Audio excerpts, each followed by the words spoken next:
নমস্কার, আমি প্রিয়াঙ্কা। আবারও একটা রান্নাঘরের রূপকথার চ্যানেলে ভিডিও নিয়ে আমি চলে এসেছি। এই রেসিপিটা খুব সাধারণ কিন্তু খেতে খুব সুস্বাদু হয়। মানে এত অল্প উপকরণে এত সুন্দর রেসিপি যে হয়, ঘরে থাকা কিছু সামান্য উপকরণ দিয়েই এই রেসিপিটাকে তৈরি করে ফেলা যায়। দেখুন, তাহলে আমি রেসিপিটা শুরু করছি। প্রথমেই আমি কড়াইতে কিছুটা সুজি নিয়ে নিয়েছি। এটাকে ভালো করে লাল লাল হওয়া পর্যন্ত ভেজে নেব। খুব লো ফ্লেম, আস্তে আস্তে করে ভাজতে হবে। যারা খুব অল্প তেল মশলা পছন্দ করেন আর খুব ভালো খাবার খেতে চান, তাদের জন্য এই রেসিপিটা একদম পারফেক্ট। খেতেও যেমন টেস্টি হয়, তেমন স্বাদেও খুব হয় দুর্দান্ত। মিষ্টি সুজির হালুয়া তো আমরা অনেকেই খেয়ে থাকি, কিন্তু এই ঝাল ঝাল সুজির হালুয়াটা খেতে এতটাই অপূর্ব হয়, একদিন হলেও বাড়িতে বানিয়ে দেখবেন আমার রেসিপিটা দেখে। দেখুন, আমার সুজিটা ভাজা হয়ে গেছে। এবার সুজিটা একটা জায়গায় তুলে নিয়েছি। এবার কড়াইয়ের মধ্যে কিছুটা পরিমাণ তেল দিয়ে আমি দুটো ডিমকে ভেজে নেব। আমার একটু তেলটা বেশি পড়ে গেছিলো, তাই আমি একটু তেলটা কমিয়ে নিলাম। দেখুন, ডিম দুটো দেখতে কি ভালো লাগছে না?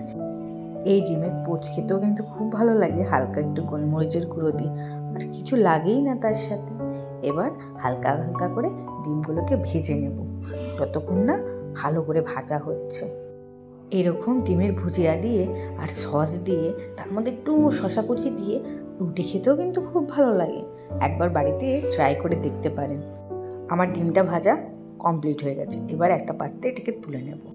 এবার কড়াইতে আবারও কিছুটা তেল অ্যাড করে দেব। এবার তেলটার মধ্যে কিছুটা কারি পাতা আর সর্ষে ফোড়ন দিয়ে নেব। এটার মধ্যে কারি পাতার ফ্লেভারটা এত ভালো লাগে। তারপর কিছুটা কাঁচা বাদাম দিয়ে দেবো, সেটাকেও আস্তে আস্তে করে ভালো করে ভেজে নেব। এটার সাথে বাদামটা খেতেও দুর্দান্ত লাগে। বাদামটা যতক্ষণ না লাল লাল করে ভাজা হচ্ছে, ততক্ষণ ভেজে নিতে হবে। এই রেসিপিটা যদি ভালো লেগে থাকে আপনাদের, তাহলে একটা লাইক করে দিতে পারেন। এবার কড়াইয়ের মধ্যে কিছুটা ক্যাপসিকাম, কিছুটা গাজর, কিছুটা পেঁয়াজ কুচি দিয়ে ভালো করে এটাকে ভেজে নিতে হবে। এটা হালকা করে ভাজা হয়ে গেলে এর মধ্যে কিছুটা আলুও দিয়ে দেবো। আলুটা একটু পরে অ্যাড করবো, আগে ওগুলো ভেজে নেব। তারপরে এগুলো ভাজতে ভাজতে এর মধ্যে কিছুটা নুনও দিয়ে দিলাম। নুন দিয়েও আস্তে আস্তে এটাকে ভালো করে ভেজে নিতে হবে। দেখুন, সবজিটা কি সুন্দর কালারফুল লাগছে না? পুরো মনে হচ্ছে না আমাদের ভারতের পতাকার কালার হয়ে গেছে।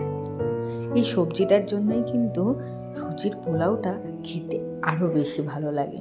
আর শীতকালে সকালে যদি এরকম সুন্দর একটা জলখাবার পাওয়া যায়, তাহলে তো আর কোনো কথাই নেই।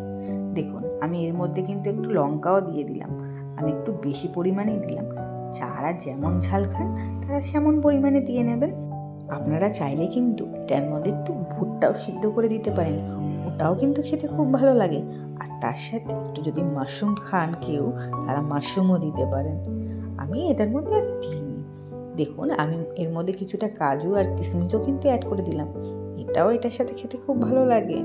সবগুলো জিনিস যখন একসাথে মুখে পড়বে না, খেতে এটা এতটা অসাধারণ লাগে, মনে হবে ঝাল মিষ্টির একটা কম্বিনেশান মুখের মধ্যে ব্লাস্ট করলো, এমন একটা ফিলিংস হবে। সবজিটা আমার ভাজা হয়ে গেছে। এবার এর মধ্যে সুজিটাকে আমি অ্যাড করে দিলাম। সুজিটা অ্যাড করে এবার এটাকে ভালো করে সবজিগুলোর সাথে মিশিয়ে নিতে হবে। দেখুন, এটাকে দেখে মনে হচ্ছে না এটা কইটুকু, কিন্তু যখনই এটাতে আপনি জল দেবেন, এটা এমনভাবে ফুলে যাবে, তখন দেবেন কতটা হয়ে গেছে। অনেকটা জল দিয়ে দিলে কিন্তু এটার মধ্যে হবে না, অল্প অল্প করে জল দিতে হবে, যাতে সুজিটা যেন দলা পাকিয়ে না যায়। এটা অল্প জল দিলেই এটা ঝুরঝুরে থাকবে আর খেতেও ভালো লাগবে। কিন্তু একবারে দলা পাকিয়ে গেলে ওটার কোনো টেস্টই পাবেন না। তাই খুব অল্প পরিমাণে জল এটার মধ্যে দিতে হবে। দেখুন, এটা প্রায় ভাজা ভাজা কমপ্লিট হয়ে গেছে। এবার এর মধ্যে আমি কিছুটা পরিমাণ জল দিয়ে দিলাম। দেখুন, সবটা জল কিন্তু দিইনি, অল্পই জল দিয়েছি। এবার এই জলটুকু দিয়ে হালকা হালকা করে ভালো করে এটাকে মিশিয়ে নেব। যদি প্রয়োজন মনে হয় তবেই এটাতে জল দেব, না হলে দেওয়ার দরকার নেই। এইভাবেই এটাকে আস্তে আস্তে করে মিশিয়ে নেব। ও আর একটা কথা, আমার ভিডিওটা যদি আপনাদের ভালো লেগে থাকে, অবশ্যই কিন্তু লাইক, কমেন্ট আর সাবস্ক্রাইব করে দেবেন। কারোর কোনো জোর জবরদস্তি নেই, যদি ভালো লেগে থাকে তবেই করবেন। এই রেসিপিটা কিন্তু সবার প্রথম আমার মামি আমাকে বানিয়ে খাইয়েছিল। মামির থেকে রেসিপিটা জেনেই আপনাদের সাথে শেয়ার করলাম। দেখুন, সবার শেষে ভাজা যে ডিমটা রেখেছিলাম সেটাকে এর মধ্যে অ্যাড করে দিলাম। আমার রান্না প্রায় কমপ্লিট। এবার এটাকে আমি একটা বাটিতে ভালো করে সার্ভ করে নেব।